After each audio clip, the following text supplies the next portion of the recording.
Oke, kembali lagi dengan saya. Assalamualaikum warahmatullahi wabarakatuh.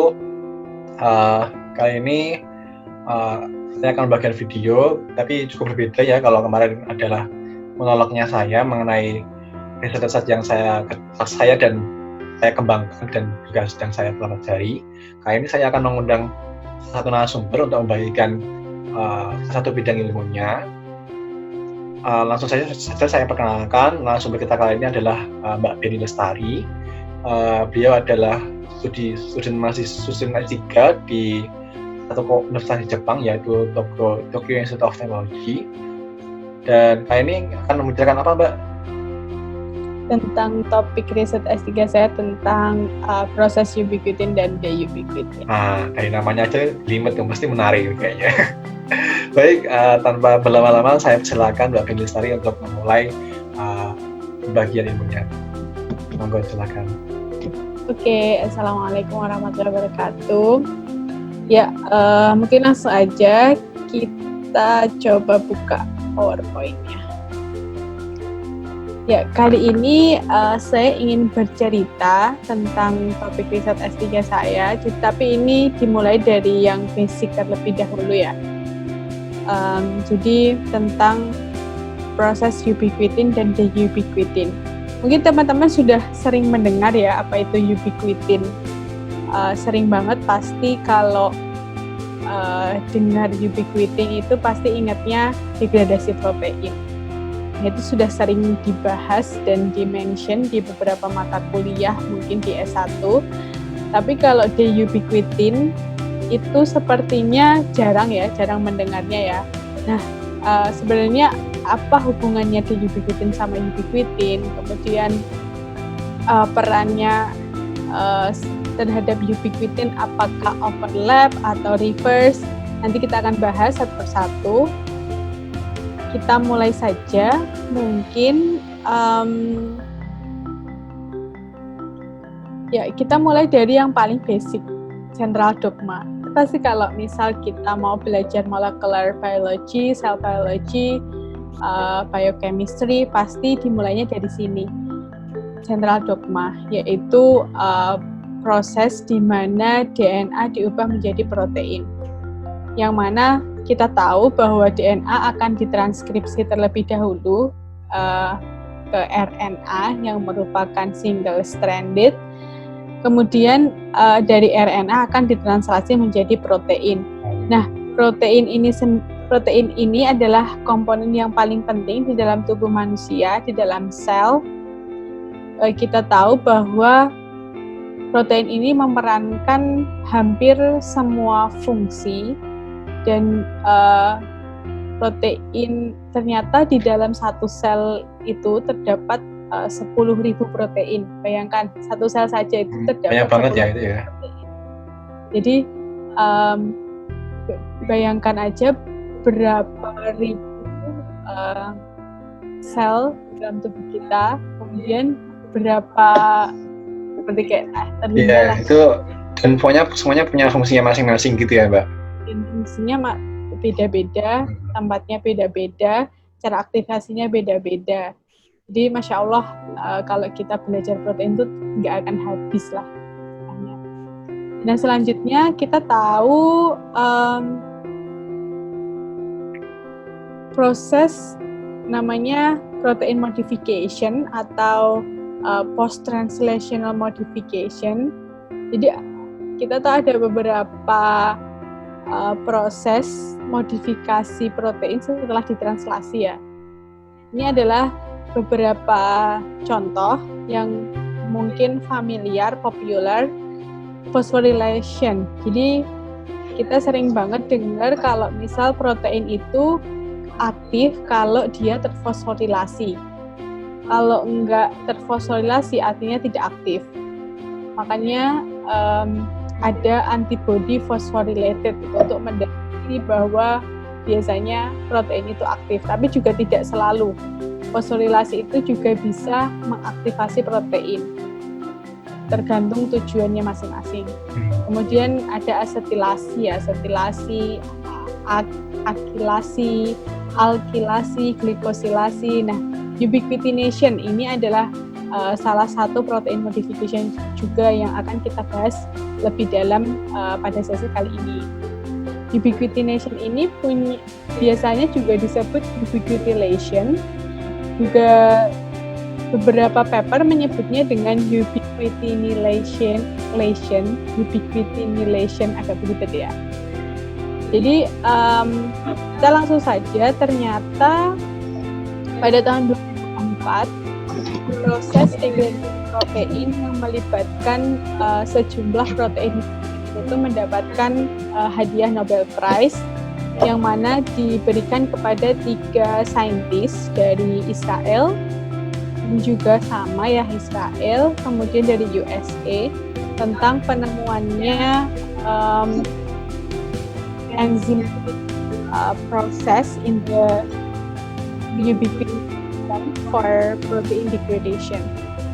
Jadi ini istilahnya kalau misal proses untuk menginaktivasi protein, karena di dalam tubuh itu sudah disusun sedemikian rupa kalau misal protein itu sudah selesai menjalankan fungsinya atau produk yang dihasilkan oleh protein tersebut sudah memenuhi kapasitas atau memenuhi maksimal requirement-nya, protein itu sendiri akan diinaktivasi.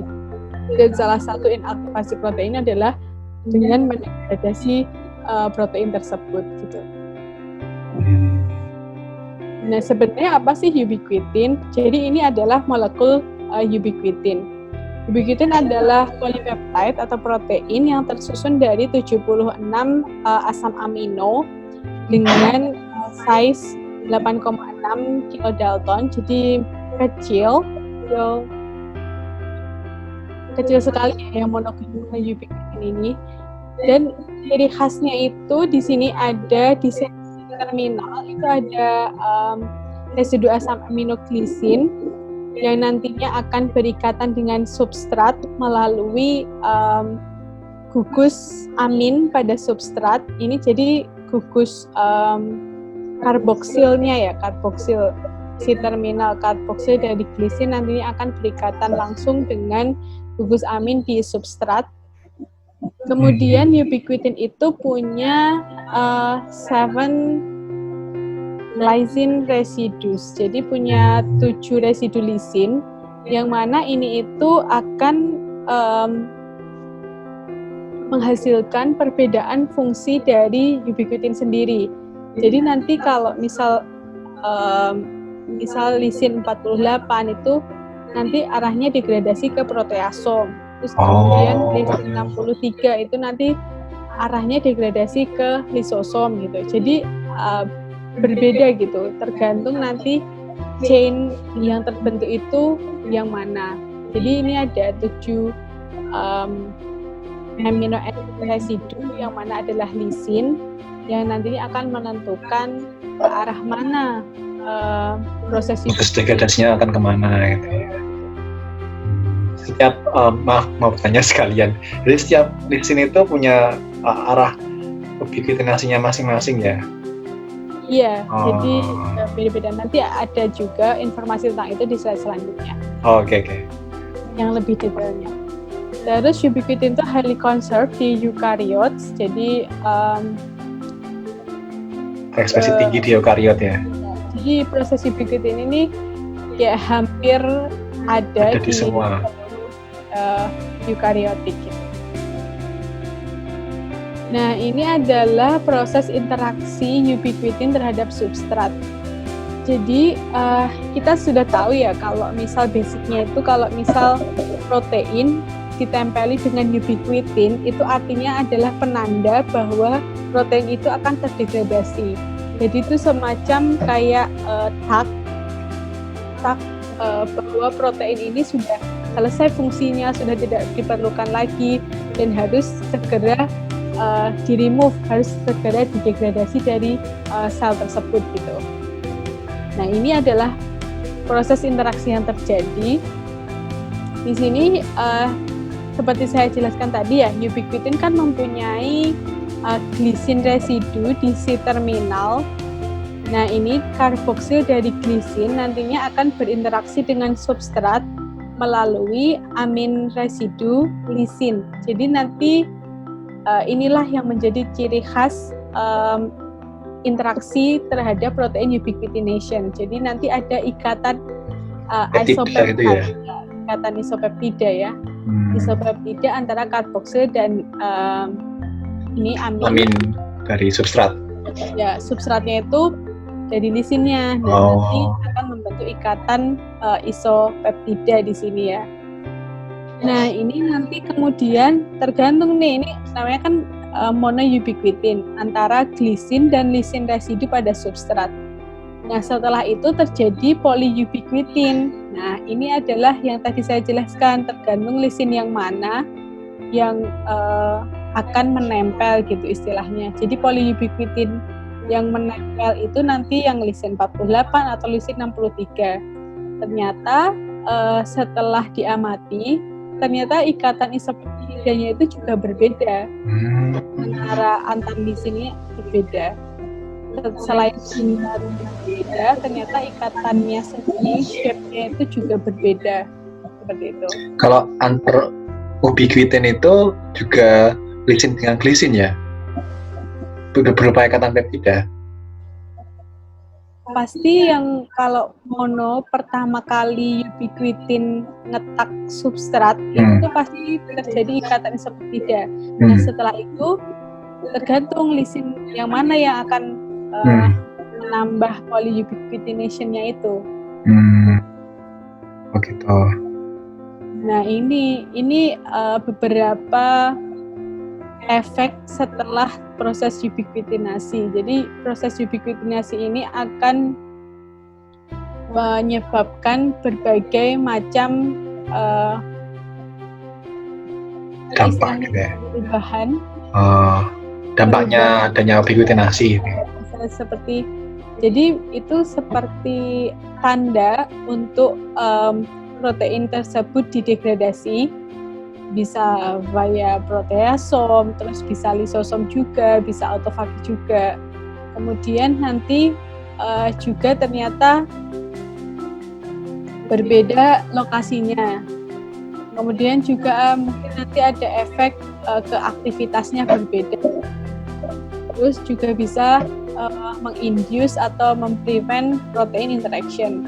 Jadi sebenarnya proses ubiquitinasi ini tidak hanya penting untuk protein degradasi, tapi ada juga perubahan yang lain. Tapi memang yang lebih main mission-nya itu untuk menandai bahwa protein tersebut harus terdegradasi. Nah, inilah yang sebenarnya terjadi ya. Ini adalah proses enzimatik yang terjadi di proses ubiquitinasi. Jadi proses ubiquitinasi ini adalah proses enzimatik yang melibatkan 3 enzim utama, yaitu E1, E2, dan E3.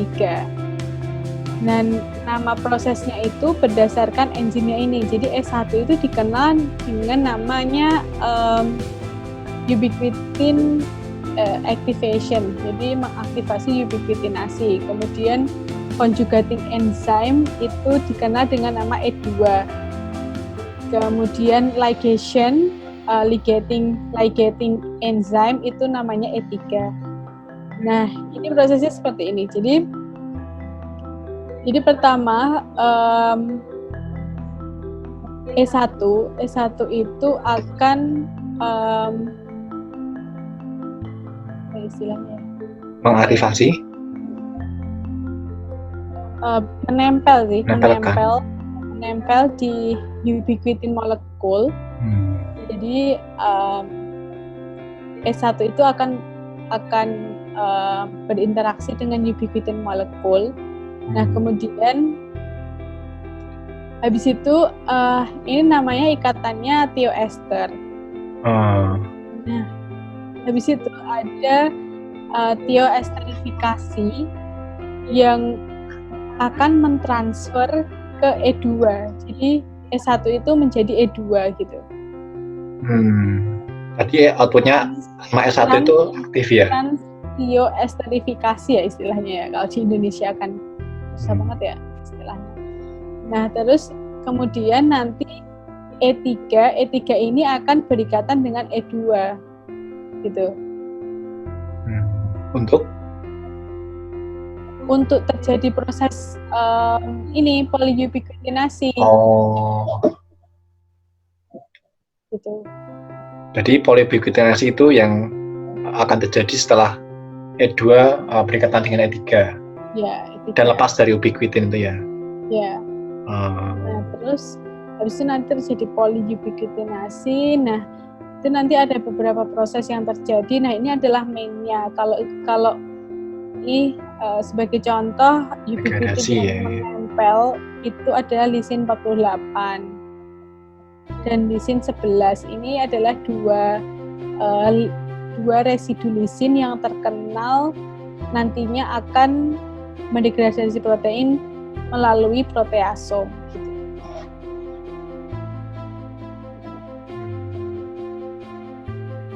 Kalau yang kompleks assembly itu apa? Nah, ini mungkin slide selanjutnya ya lebih. Gitu. Nah, ini yang tadi ya, yang saya jelaskan tadi. Jadi kan ada 7 residu lisin dan juga metionin di sini. Ternyata juga kalau kita lihat di sini ada metionin di N-terminal. Ini ternyata juga ada terkadang ada ikatan dengan substrat. Tapi memang yang sering itu adalah ini K48 dan K63, lisin 48 dan lisin 63 gitu. Nah, ini yang menyebabkan linkage yang berbeda akan menyebabkan fungsi yang berbeda.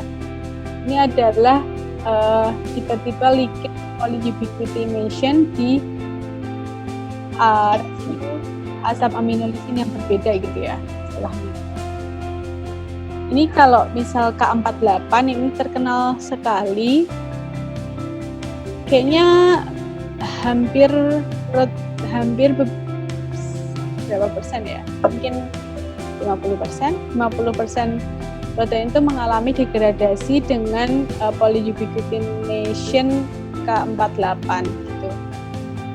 Terus kalau misal K63 itu kalau di lab saya ini banyak kita mempelajari ini untuk endocytosis.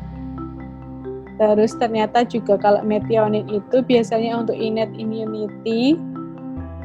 Kemudian K6 DNA repair. Nah, K11 juga, K11 itu bisa untuk vesicular trafficking, protein trafficking, juga protein degradation.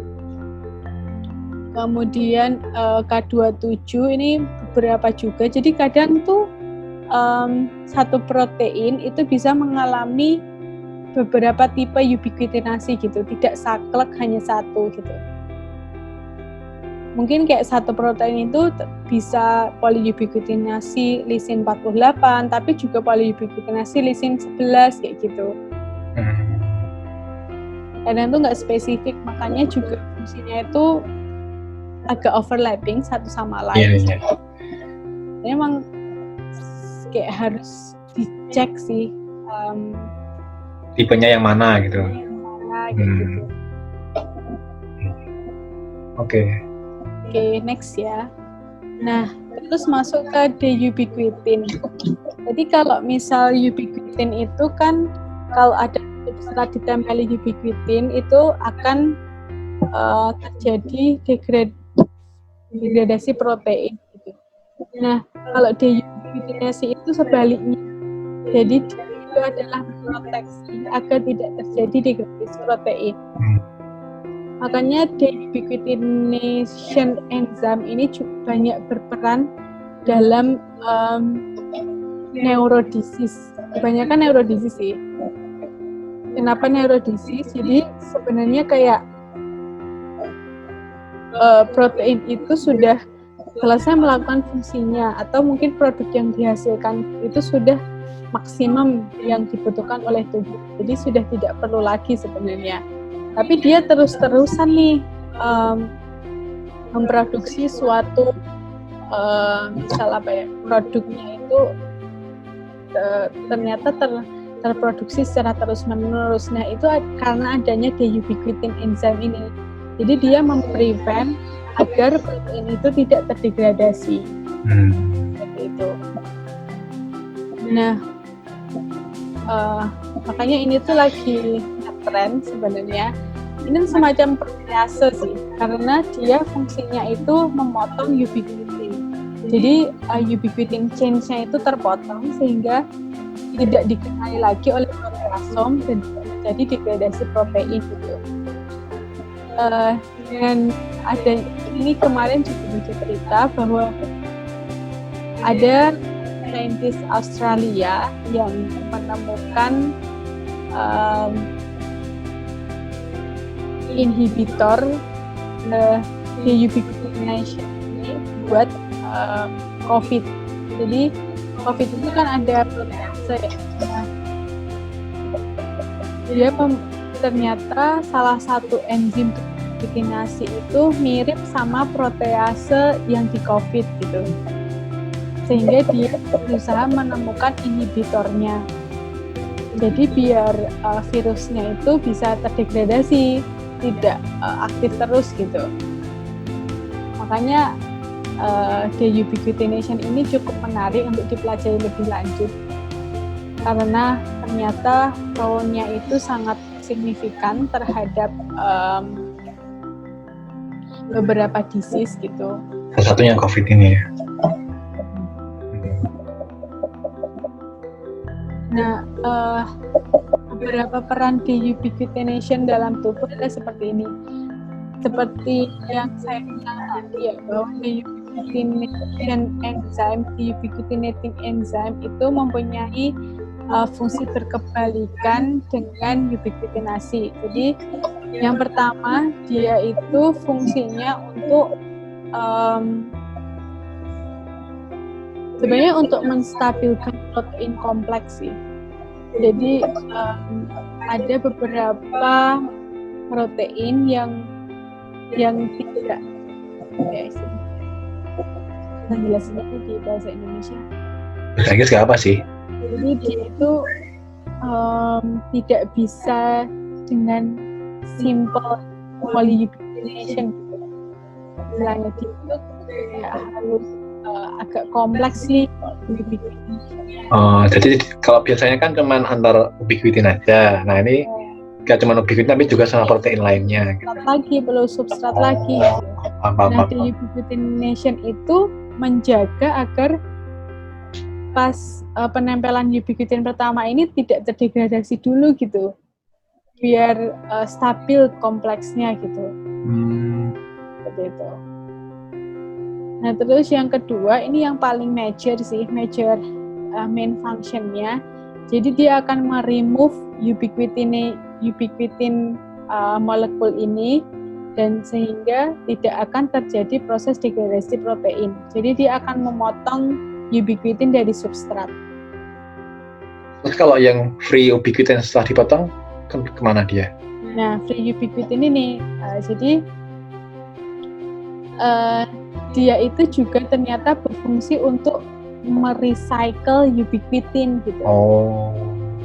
Yang sudah jadi polyubiquitin ya. Iya, setelah tadi polyubiquitinnya dipotong, ternyata dia juga bisa memecah polyubiquitin menjadi monoubiquitin lagi. Seperti merecycling ubiquitin molekul gitu untuk degradasi protein yang lain seperti itu. Jadi sebenarnya DUB juga tidak selalu negatif fungsinya, tapi juga ada positifnya gitu. Nah ini juga jadi dia ternyata juga memproduksi free ubiquitin molekul. Ini dari beberapa gene sih. Jadi fungsi utamanya itu sebenarnya ya karena protease ya, makanya memotong-motong.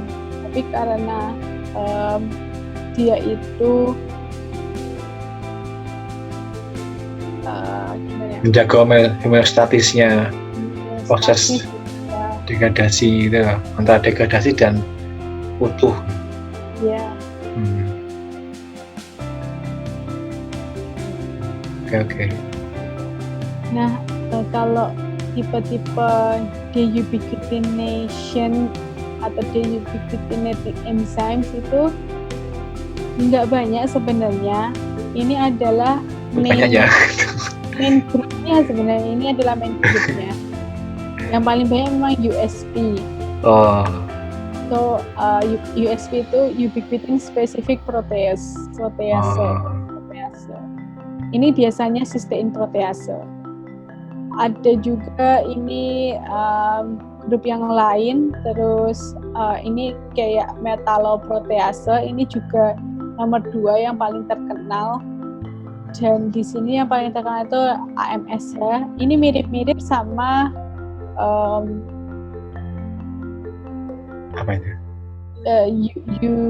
Deubiquitin enzim yang aku pelajari sih, gitu. Oh. Jadi sebenarnya kalau riset saya itu lebih ke USP8. Mana USP8 di sini? USP8 di sini. Jadi saya topik risetnya itu tentang USP8, ubiquitin specific protease 8. Sebenarnya lebih ke arahnya ke Cushing disease sih. Cushing disease itu adalah ini juga lagi ngetren ya bahasan Cushing disease ini ya. Karena kemarin ada berita bahwa dexamethasone menyebabkan Cushing disease syndrome gitu. Cushing disease syndrome itu memang ditandai dengan beberapa gejala yang tidak spesifik seperti moon face, kemudian obesity, seperti itu. Itu yang paling utama sih gejala-gejalanya. Jadi saya mempelajari bahwa ternyata di Cushing disease itu tuh terdapat mutasi USP8. Nah, mutasi USP8 ini menyebabkan adanya pemotongan pada area dekat catalytic site-nya si deubiquitin USP8 ini. Dan catalytic domainnya ini jadi lebih kecil, molekular lebih kecil sehingga malah lebih efektif dalam aktivitas deubiquitinasinya gitu. Jadi dia malah menyebabkan produksi hormon ACTH lebih banyak. Ya, jadi terus-menerus gitu, tidak bisa dibendung gitu. Nah, akibatnya jadi Cushing disease itu. Ya, overexpress ACTH gitu. Nanti bahas di video lainnya. Ya, kalau untuk yang lebih detailnya. Ya, ini mungkin adalah beberapa referensi yang teman-teman tertarik bisa baca. Ini beberapa review tentang ubiquitin dan deubiquitin. Bisa dilihat, dan yang paling terkenal adalah di David Commander. Tadi saya ceritain itu yang saintis Australia yang sekarang bekerja sama dengan pemerintah Australia buat mencari obat anti COVID dari inhibitornya USP7. Ini kalau kita kenalnya dengan Bapak deubiquitin, Bapak ubiquitin juga sih. Gitu.